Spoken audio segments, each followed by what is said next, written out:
Hello, NEET aspirants. This is Pawan sir, biology. I hope so all of my students are fine. तो बेटा हमने पिछले class में kingdom fungi complete किया। हम हमारे चैप्टर के बहुत पास से खत्म होने के। तो आज हम करने वाले एक छोटा सा टॉपिक जो हमारा बाकी रह गया था, वायरॉइड्स। ठीक है, अब बेटा वायरॉइड्स बहुत इंपॉर्टेंट है। क्यों? क्योंकि बेटा उससे कोई भी किंगडम में जगह नहीं मिली है ना। अब कोई भी किंगडम में जगह नहीं मिली तो जाहिर सी बात है बेटा अपना प्रकोप दिखाएगा। प्रकोप दिखाया बेटा 2019 में कोविड लाके। ठीक है, तो बेटा हमने इसको इंपॉर्टेंस दिया। हमने बोला भाई हम तेरे को पढ़ेंगे, डोंट वरी। अगर आर.एस. विटेकर ने आपको रिस्पेक्ट नहीं दी, कोई किंगडम में नहीं डाला तो कोई बात नहीं, हम आपको अलग से पढ़ेंगे, बट पढ़ेंगे जरूर। तो आज का टॉपिक क्या है बेटा? आज का टॉपिक क्या बेटा? वायरस के ऊपर पूरा टॉपिक है। ओके, अब वायरस की बात करूं बेटा, तो वायरस कैसा है बेटा? नॉन सेलुलर है, मतलब इसके पास सेल नहीं है। कैसा है ये? ए सेलुलर है और इसको कोई भी किंगडम में प्लेस नहीं किया गया था। There was no place in 5 kingdom, है ना। किस किस को? वायरॉइड्स को, वायरस को, प्रायोन्स को, वायरस के ही सब एलिमेंट्स है ये। ठीक है, इन सबको बेटा किंगडम में जगह नहीं मिली थी, तो इसलिए हमें उसको अलग से पढ़ना पड़ता है। ठीक है, बट पढ़ना पड़ेगा बेटा। ठीक है, एन क्या पढ़ते हैं? आ जाओ आगे। It's a connecting link. Virus जो है एक कनेक्टिंग लिंक है लिविंग और नॉन लिविंग के बीच में। बेटा जब तक वो बाहर पड़ा हुआ है, आपकी एनसीईआरटी बोलती है जब तक बॉडी के वो बाहर पड़ा है, होस्ट के बाहर पड़ा है, तो वो इनर्ट है। इनर्ट मतलब एकदम डेड बॉडी ऐसा पड़ा हुआ है ना। एकदम क्या बोलते हैं उसको, कुछ ताकतवर नहीं है, बाहुबली नहीं है। जैसे बॉडी के अंदर आया तो क्या होगा बेटा? वो बाहुबली बन जाएगा। जब तक बाहर पड़ा है तो वो इनर्ट है। इनर्ट मतलब क्या कि डेड बॉडी की तरह पड़ा हुआ है बाहर। जैसे अंदर आएगा दिक्कत हो जाएगी। ठीक है, तो बेटा अंदर आया तो लिविंग, बॉडी के अगर अंदर आ गया तो वायरस लिविंग, और बाहर पड़ा है तो नॉन लिविंग। ठीक है, तो बेटा एक कनेक्टिंग लिंक है किसके बीच में? लिविंग और नॉन लिविंग के बीच में। अगर उसको होस्ट मिल गया तो उसके अंदर घुस गया, वो लिविंग पड़ गया। समझा कि नहीं? तो अब लिविंग क्यों है और नॉन लिविंग क्यों है, ये आपके एनसीईआरटी में नहीं डिटेल में, बट मैं समझाता हूँ बच्चों को हमेशा कि लिविंग क्यों है। क्योंकि बेटा इसके पास या तो डीएनए है या तो आरएनए है। सुनना मेरी बात, मैंने बोला या तो, और इधर इट हैज डीएनए और आरएनए, दोनों साथ में नहीं होते। ठीक है, और क्या बेटा इसके पास प्रोटीन कोड भी है। जस्ट लाइक लिविंग हमारे पास प्रोटीन कोड होता है बेटा, डीएनए आरएनए भी होता है हमारे पास। इन्फेक्शन कॉज कर सकता है, मतलब वो लिविंग है। लिविंग ही तो बेटा इन्फेक्शन कॉज कर सकता है, नॉन लिविंग थोड़ी कर सकता है। अब बेटा यहाँ पड़ा हुआ है क्या? पेन है। अब ये थोड़ी मुझे कुछ इन्फेक्शन कॉज कर सकता है। हाँ, अगर उसको छुआ है किसी ने, इन्फेक्टेड पर्सन, तो मुझे कॉज कर सकता है, बाकी ऐसे नहीं कर सकता। म्यूटेशन बेटा म्यूटेशन कॉज करता है, जैसे हमारे में होता है। एंजाइम्स होते हैं इसके अंदर, जैसे हमारे में होते हैं। नॉन लिविंग क्यों है? नॉन लिविंग इसलिए क्योंकि इसके पास कोई प्रॉपर सेल नहीं है, ए सेलुलर है ना, कोई सेल नहीं है इसके पास, और कोई रेस्पिरेटरी सिस्टम भी नहीं है उसके पास। एंड लेकिन इसका क्रिस्टलाइज्ड फॉर्म में प्रेजेंट होता है। क्रिस्टलाइज मतलब क्या होता है बेटा? क्रिस्टल्स के फॉर्म में, है ना, प्रेजेंट होता है। And it cannot grow outside the body. ये सारे कैरेक्टर्स कैसे है बेटा? नॉन लिविंग के कैरेक्टर्स है। तो इसलिए वायरस को बेटा कनेक्टिंग लिंक बोलते हैं, लिविंग के बीच में और नॉन लिविंग के बीच में। ठीक है, आगे चलते हैं। आगे क्या है? और आपका आ गया साइंटिस्ट। आपके एनसीईआरटी में साइंटिस्ट की लिस्ट देके रखी हुई है, पढ़ लेते किस किस ने क्या कंट्रीब्यूट किया बेटा। 1892 में बेटा डीजे वाले बाबू आए थे, है ना, मतलब डीजे इवानोस्की आया था। ठीक है ना, डीजे बजाता नहीं था, डोंट वरी, इसका है ना नाम है, फादर का नाम है, और इवानोस्की उसकी सरनेम है। ठीक है, तो डीजे इवानोस्की ने क्या किया बेटा? डिस्कवर किया था वायरस को। स्पेसिफिकली वो टोबैको मोज़ेक वायरस पे काम कर रहा था, है ना। डिस्कवर किया था इसने टीएमवी को। और इसने क्या डिस्कवर किया बेटा? डी मतलब डिस्कवर। ठीक है, और क्या डिस्कवर किया? Filterable property of virus. Virus की बेटा फिल्टरेबल प्रॉपर्टी, मतलब उसने बेटा बैक्टीरिया और वायरस के ऊपर काम कर रहा था। तो इसने देखा कि जो बैक्टीरिया है, फॉर एग्जाम्पल कोई छन्नी है, अब उस छन्नी से जो बैक्टीरिया है वो पास नहीं हो सकता, लेकिन जो वायरस था वो पास हो सकता है।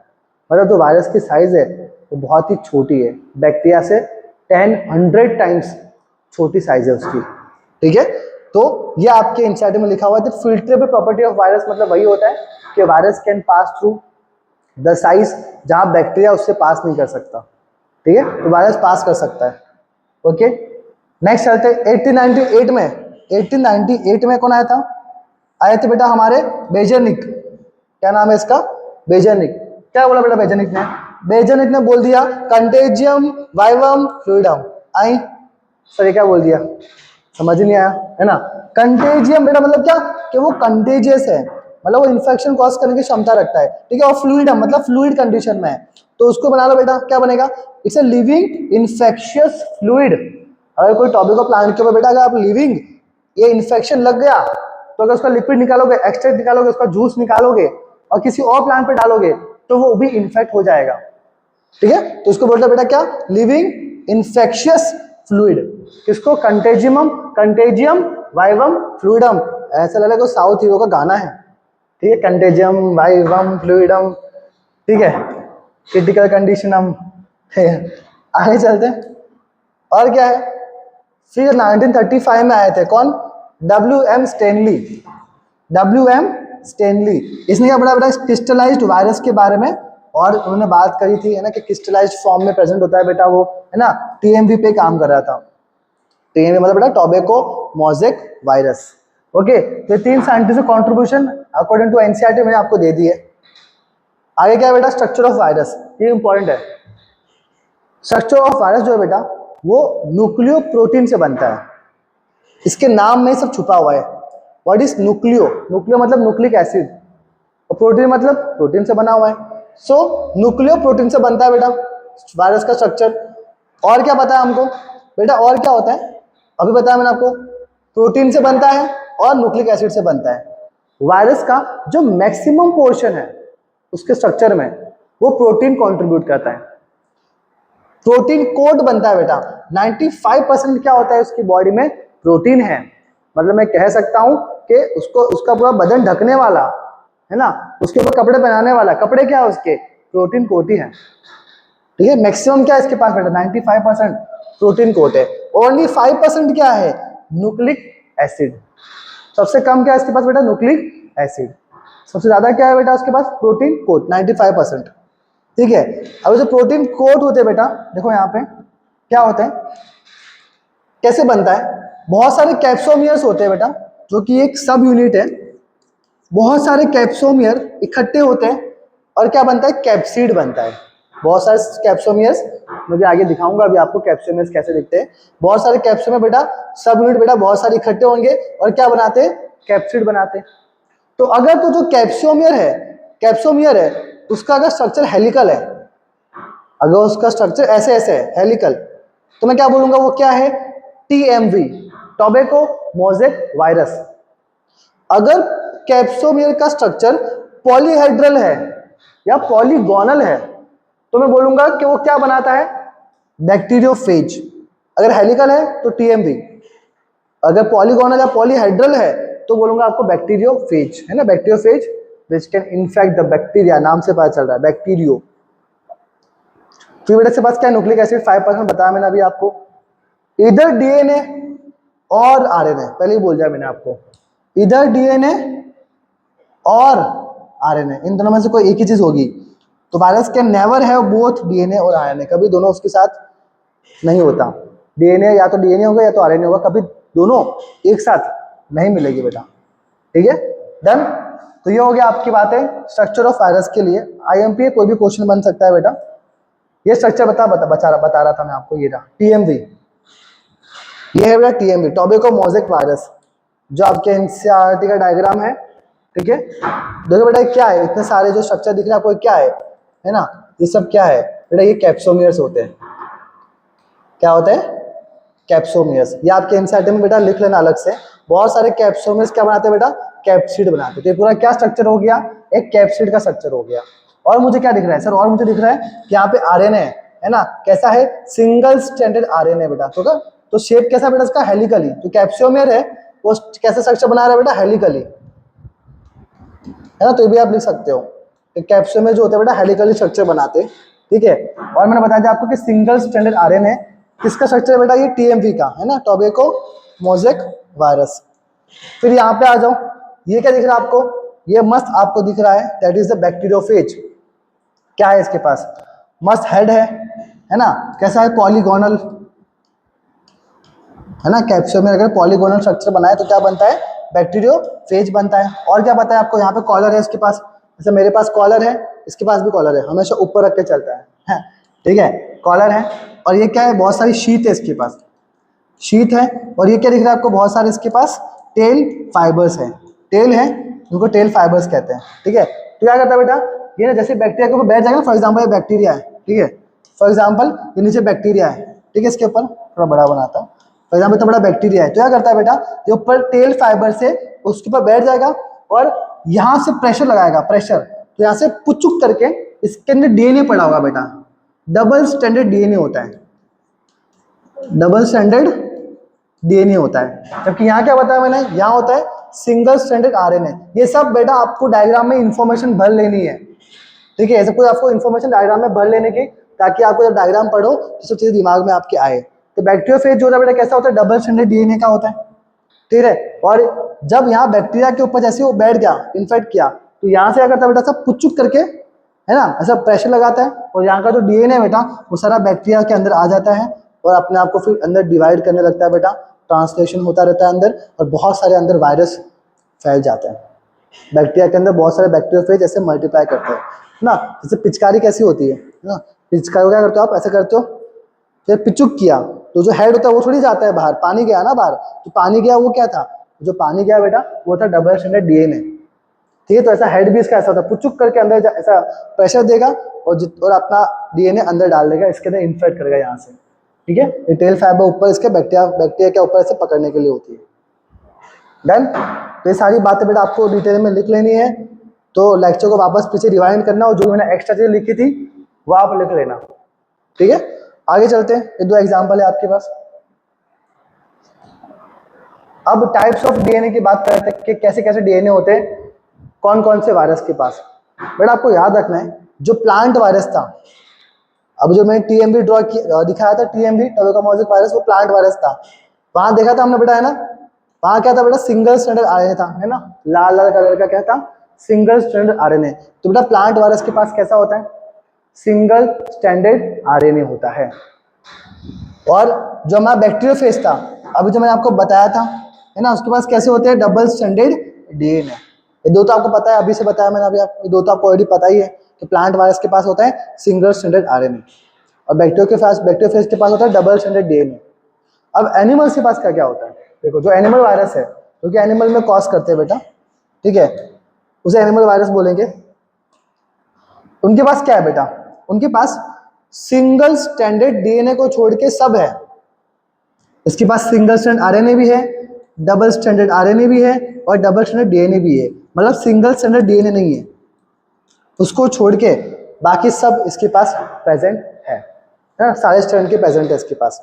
तो मैंने यहाँ पे लिख के रखा है बेटा, जो सिंगल स्टैंडर्ड आरएनए है वो कौन कौन से वायरस, वो कौन कौन से वायरस है जो मिजल कॉज करते हैं, mumps, rabies, polio, AIDS, SARS, corona, वो भी क्या था बेटा, सिंगल स्टैंडर्ड आरएनए था, है ना। इन्फ्लुएंजा, बेटा कोरोना बहुत खतरनाक था बेटा, कैसा, सिंगल स्टैंड, सबसे खतरनाक ये होता है बेटा, सिंगल स्टैंडर्ड आरएनए, क्योंकि बेटा वो बड़ा बड़ा फास्ट म्यूटेट कर सकता है, इसलिए हम लोग प्रॉपर वैक्सीन बनाने में बहुत टाइम लग रहा था, क्योंकि जब हम वैक्सीन बनाते थे तब वो म्यूटेट करके कोई दूसरा स्ट्रेन बना लेता था, कोई दूसरा स्ट्रेन का वायरस बन जाता था। दैट्स हमें बहुत टाइम लग गया, दैट्स व्हाई हमें बहुत टाइम लग गया वैक्सीन बनाने के लिए, बट ठीक है हमने बना ली थी। तो सिंगल स्टैंडर्ड आरएनए सबसे खतरनाक होता है बेटा, क्योंकि वो फास्ट म्यूटेट कर सकता है। तो देखो खतरनाक वाले सारी डिसीज है, एड्स, पोलियो, रेबीज, तो ये मान सकता हूँ कि सिंगल स्टैंडर्ड आरएनए सबसे डेंजर है। रेड जोन वाला वायरस है बेटा, रेड जोन वाला।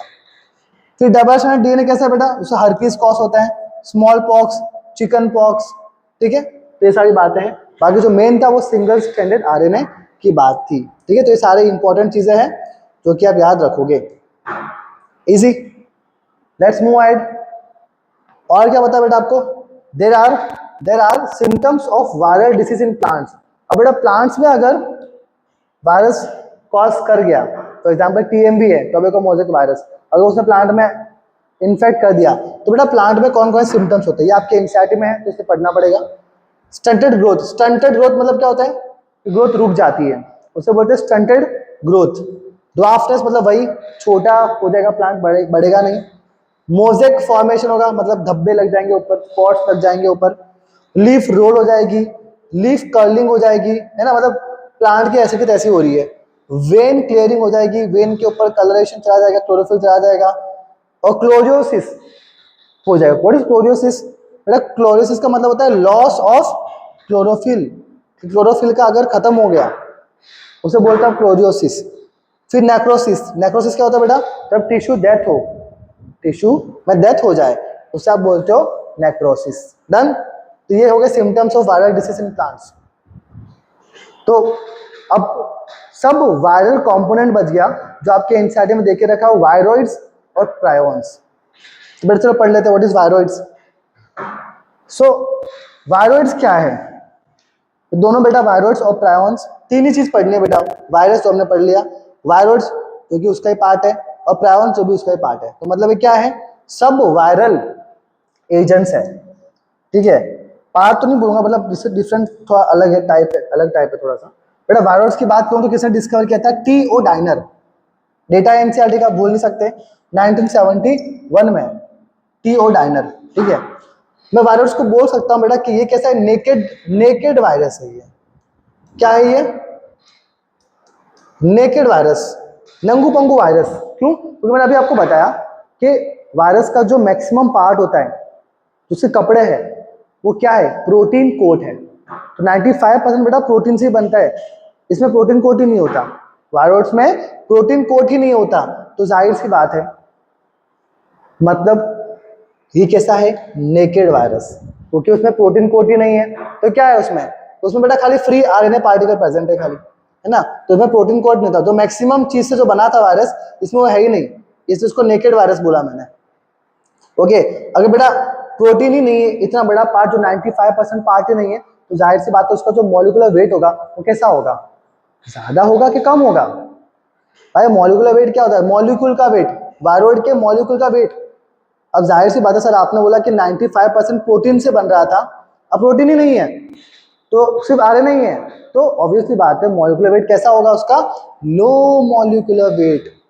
ये सब बेटा आपको एक्स्ट्रा एनसीईआरटी में डिटेल में पढ़ना पड़ता है, तो जाके सब चीजें मिलती है। तो मैं आपको जो नोट्स बनाता हूँ बहुत ही कंटेंट इसका क्रिस्प होता है और बहुत ही थोरोली पढ़ के बनाता हूँ। ठीक है, तो लो मॉलिक्यूलर वेट का होगा and it cause disease only in plants. ये इंपॉर्टेंट है। जो वायरस होते हैं बेटा वो सिर्फ और सिर्फ प्लांट्स को ही इन्फेक्ट करते हैं। आपके एनसीईआरटी में एग्जांपल है PSTD. What is PSTD? Potato spindle tuber disease. बोलो मेरे पास, potato spindle tuber disease, PTSTD. तो ये हो गए वायरस की बातें, शायद देख लेना, उसके पास प्रोटीन कोड नहीं होता, फ्री आरएनए पार्टिकल खाली आरएनए है और लो मॉलिक्यूलर वेट है उसके पास, देन क्योंकि प्रोटीन ही नहीं है इसके पास। फिर चलते प्रायोन्स बेटा। प्रायोन्स क्या है? अब इस प्रायोन्स के पास बेटा मैक्सिमम पार्ट है, 95% पार्ट है, कौन सा? प्रोटीन। पर उसके पास न्यूक्लिक एसिड नहीं है, समझो, ना डीएनए है ना आरएनए है, इनके पास न्यूक्लिक एसिड ही नहीं है बेटा। Nucleic acid is absent in prions. तो इसके पास क्या प्रेजेंट है बेटा? पी से प्रायोन्स। अब याद रख लो, पी से प्रोटीन्स। तो इसके पास क्या है? प्रायोन्स के पास प्रोटीन्स है, 95% जो हमारा पार्ट था। तो प्रोटीनेशियस पार्ट होता है बेटा किसमें? प्रायोन्स में। अब कोई लॉजिक लगाओ कि सर प्रायोन्स में अगर 95% प्रोटीन्स है तो जाहिर सी बात है उसका जो मॉलिक्यूलर वेट है वो कैसा होगा? लो कि हाई? ऑफ कोर्स कैसा होगा? हाई। क्यों? क्योंकि इनके पास क्या होता है बेटा? प्रोटीन है, 95% पार्ट, नंगू पंगू नहीं है, कपड़े है इसके पास, प्रोटीन वाला पार्ट है। Okay, so it is called infectious particle. जो प्रोटीन वाला पार्ट है बेटा वही इन्फेक्ट करता है एक्चुअली, है ना। वहां पे डीएनए आरएनए इन्फेक्ट कर रहा था, बट यहाँ पे कौन कर रहा है बेटा? Proteinaceous infectious particle. इजी। और क्या पता है? और ये भी पता है हमको जिसका जो मॉलिक्यूलर वेट है, किसका? जो हमारा प्रायोन्स का मॉलिक्यूलर वेट है वो जस्ट लाइक वायरस जैसा है, ये आईएमपी है। क्यों? क्योंकि जो मॉलिक्यूलर वेट है किसका? प्रायोन्स का, उसमें मैक्सिमम क्या होता है? Protein code. वायरस में भी मैक्सिमम क्या होता है? Protein code. तो थोड़ा 19-20 का फर्क होगा लेकिन एकदम इक्वली तो होगा। वायरस में तो प्रोटीन कोड ही नहीं था। ठीक है, तो बेटा ये जो वायरस और प्रायोन्स है वो एकदम इक्वली वेटेज है, तो इससे लिखा गया है कि मॉलिक्यूलर वेट जो है वो एकदम वायरस जैसा है। इसे बेटा आपको डिटेल वाली बातें, एक्स्ट्रा बातें पता होनी चाहिए। And prions causes disease only in animals. तो वायरस था वो प्लांट में, पीटीएसटीडी, ठीक है, PSTD सॉरी। और जो एनिमल्स में है वो कौन सी डिसीज कॉज करता है, लेट्स सी। प्रायॉन्स बेटा खाली एनिमल्स में ही कॉज करता है, क्या, neuro degenerative disease. What is neuro degenerative, मतलब न्यूरॉन्स मतलब रिलेटेड टू, है ना, ब्रेन, न्यूरॉन सेल। तो न्यूरॉन सेल का डिजनरेट होना, न्यूरॉन सेल का डिजनरेट होना। तो एनिमल में बेटा सबसे पहले कैटल की बात करते हैं। कैटल्स में क्या क्या बेटा, सभी सारे बोवाइन्स वाले आ जाएंगे हमारे कैटल्स के अंदर। सो BSE बोलेंगे, बोवाइन स्पॉन्जिफॉर्म एनसेफेलोपैथी। सिफेलो बेटा, सिफेलो जहां भी वर्ड है मतलब हेड से रिलेटेड है, हेड से रिलेटेड है सिफेलो। तो बोवाइन स्पॉन्जिफॉर्म एनसेफेलोपैथी कॉज करता है कैटल में, मतलब जिसको आप बोलते हो मैड काउ डिसीज, कहते हैं ना गाय पागल हो गई, पागल हो गई, है ना, मतलब ये मैड काउ डिसीज ही है, जिसको आप बोलते हो BSE, bovine spongiform spongiform and encephalopathy. और ह्यूमन में क्या कॉज करता है बेटा, ह्यूमन में क्रूज Jakob disease, Creutzfeldt Jakob disease. हालांकि जो नाम है वो क्रूजिफर से मिलता नहीं, बट प्रोनाउंसिएशन बेटा ऐसे करते हैं उसको, है ना, क्रूजिफर जैकब डिसीज, ये बेटा इसको नाम ऐसे प्रोनाउंस करते हैं, ठीक है। ये हो गया, सिया लिखा है मैंने यहाँ पे, क्या उसको सिया जैकब डिसीज बोल सकते हैं आप, ठीक है। ह्यूमन में बेटा ये कॉज करवाता है कौन, प्रायॉन्स। अब बेटा प्रायॉन्स इतने खतरनाक है, देखो, है ना, मैड काउ डिसीज करवा रहा है, कैसे, बिना कोई DNA बिना कोई RNA के, मतलब वो सिर्फ प्रोटीन से करवा रहा है, ये कैसे पॉसिबल है सर, दिखाता हूँ। बेटा क्या होता है, ये ना बेटा प्रोटीन्स ना ऐसे इनफोल्डिंग्स होती है, प्रोटीन्स में बहुत सारी इनफोल्डिंग्स, मतलब समझ रहे हो, ये इनफोल्डिंग हुआ, एक इनफोल्डिंग। तो बेटा ये इनफोल्डिंग ऑफ प्रोटीन्स एबनॉर्मल, जब बहुत सारे इनफोल्डिंग्स हो जाते हैं बेटा प्रोटीन में, तब क्या होता है बेटा, तब ये डिसीज कॉज करवाता है, ठीक है। अब फिर आपको और नॉलेज देता हूँ, मैं आपको बायोमोलिक्यूल्स में पढ़ाऊंगा बेटा, है ना, कि प्राइमरी स्ट्रक्चर ऑफ प्रोटीन पढ़ाऊंगा आपको, है ना, प्राइमरी स्ट्रक्चर ऑफ प्रोटीन बेटा वो सेकेंडरी बनाता है और फिर टर्शियरी प्रोटीन बनाता है। तो जब बेटा क्या होता है, टर्शियरी प्रोटीन कुछ आपको ऐसा दिखता है, कुछ ऐसा आपको दिखेगा, ऐसा, तो नॉर्मल ऐसे कुछ दिखता है आपका टर्शियरी प्रोटीन, ठीक है। अगर प्राइमरी प्रोटीन टर्शियरी प्रोटीन ना बना के प्रायॉन्स बनाए, मतलब कैसे, उनकी फोल्डिंग्स ऐसे ऐसे कुछ हो गई, इनफोल्डिंग्स हो गई, है ना, ये प्रोटीन की इनफोल्डिंग्स ही है बेटा जो उसको खतरनाक बनाती है, जो इन्फेक्शियस बनाती है। तो कोई पूछे तो बता देना बेटा कि प्रायॉन्स में खतरनाक क्यों है, because abnormally infolding of proteins उसमें होता है, that's why it is very dangerous, okay. और क्या बता दिया मैंने आपको, वायरस इक्वल्स टू प्रायॉन्स, क्यों, बिकॉज दोनों में क्या होता है, प्रोटीन कोट होता है 95%, तो ऑलमोस्ट इक्वल वेट है, and they both are greater than viroids. Viroids क्यों, क्योंकि वायरॉइड्स में प्रोटीन कोट नहीं होता, सिर्फ DNA होता है तो RNA होता है। डन बेटा, तो ये आपका पूरा टॉपिक हो गया समाप्त। हमने बेटा पूरा बायोलॉजी का क्लासिफिकेशन बड़ा डिटेल में कर दिया, ठीक है। अब हालांकि आपके NCERT में प्लांट और एनिमल के लिए एक एक पैराग्राफ देके रखा होगा, तो आप ऐसे ऊपर से पढ़ लेना, ना पढ़ो तो भी चलेगा, क्योंकि हम पूरा डिटेल में चैप्टर करने वाले ही है, तो सारी बातें हम डिस्कस करेंगे। सो बेटा नेक्स्ट सेशन से हम जा रहे हैं प्लांट किंगडम की तरफ, ठीक है। तो 2 चैप्टर हमारे समाप्त हो चुके हैं 11th में, अब जा रहे हैं हम लोग किसकी तरफ, प्लांट किंगडम की तरफ, ठीक है। सो स्टे कनेक्टेड, इस चैप्टर के नोट्स में भेजूंगा टेलीग्राम चैनल पे, और आपको DPPs भी मिल जाएगी, ठीक है। सो प्लीज DPP सॉल्व करो और बैक टू बैक प्रैक्टिस करना स्टार्ट कर दो, ठीक है। सो मिलते हैं इन आवर नेक्स्ट सेशन। अगर आपको अच्छा लगा चैनल, आपको अच्छा लगा आपको वीडियो, तो प्लीज सब्सक्राइब करना, लाइक करना एंड कमेंट करना, और आगे और लोगों को भी प्रीफर आप कर सकते हो, ठीक है। So thank you so much for watching, मिलते हैं in our next session, bye.